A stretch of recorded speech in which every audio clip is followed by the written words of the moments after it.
उपमुख्यमंत्री एकनाथ शिंदे यांच्या अखत्यारीत येणाऱ्या MMRDAला मुंबई उच्च न्यायालयानं दणका दिलाय। दाढीला हलक्यात घेऊ नका असं सांगणाऱ्या एकनाथ शिंदे यांना कोर्टानंच धक्का दिल्याचं बोललं जातंय। नेमकं काय आहे हे प्रकरण पाहूयात या स्पेशल रिपोर्टमध्ये।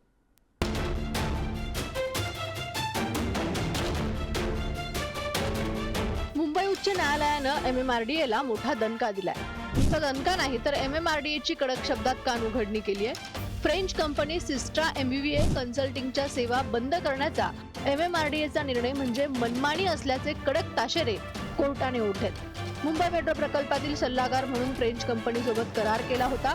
तो करार रद्द करण्याचा निर्णय मुंबई महानगर प्रदेश विकास प्राधिकरणानं घेतला होता, मात्र तो निर्णय रद्द करण्याचे आदेश कोर्टाने दिले।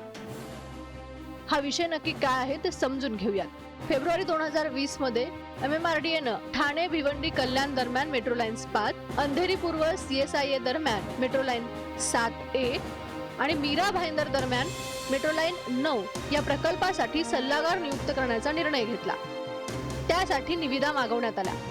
फ्रेंच कंपनी सिस्ट्रा MBVA या कंपनीनं जून 2020 मध्ये 90.76 कोटी रुपयांची बोली लावत निविदा सादर केली। मे 2021 मध्ये या कामासाठी सिस्ट्रा MBVA कंपनीला सल्लागार म्हणून नियुक्त केले गेले। MMRDAने 3 जानेवारी 2025 रोजी सिस्ट्रा MBVA कन्सल्टिंगच्या सेवा 46 दिवसांच्या आत बंद करण्याचा निर्णय घेतला। MMRDAनं कंपनीला टर्मिनेशन नोटीस दिली आणि त्यावरून वाद निर्माण झाला।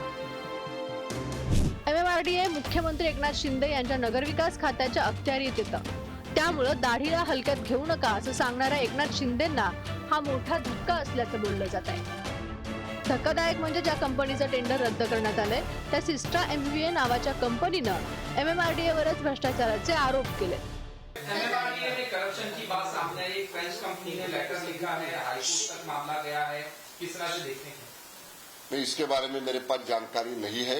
अभी मैंने कहा जो भी ऑफिशियल जजमेंट है वो ऑफिशियली जब जजमेंट ऑथोराइज्ड जजमेंट जब गवर्नमेंट के पास आएगा तो वो जजमेंट के बारे में लॉयर जुडिशरी डिपार्टमेंट का एडवोकेट जनरल साहब का इसके ऊपर ओपिनियन लिया जाएगा और वो आने के बाद यूडी डिपार्टमेंट की तरफ से अगर जरूरत पड़े तो ऑफिशियल इसका कम्युनिकेशन मीडिया को दिया जाएगा।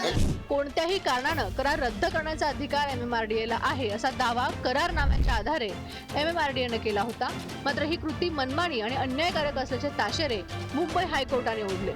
धडाकेबाज निर्णय घेण्यासाठी प्रसिद्ध असलेल्या एकनाथ शिंदे यांच्या गाडीला कोर्टाच्या या निर्णयामुळे ब्रेक लागणार की काय असा प्रश्न उपस्थित होतोय। परदेशी दूतावासानं केलेल्या गंभीर आरोपामुळे या प्रकरणाचं गांभीर्य अतिशय वाढलं, दखल घेतली गेली, पुढे चौकशी होईल, सत्य बाहेर येईल। मात्र या सगळ्या विषयाला राजकीय फोडणी दिली गेली आणि त्याला नक्कीच पार्श्वभूमी होती ती महायुतीत सुरू असलेल्या शीतयुद्धाच्या चर्चेची। कॅमेरामॅन प्रकाश भोयेसोबत पंकज दळवी, पुढारी न्यूज, मुंबई।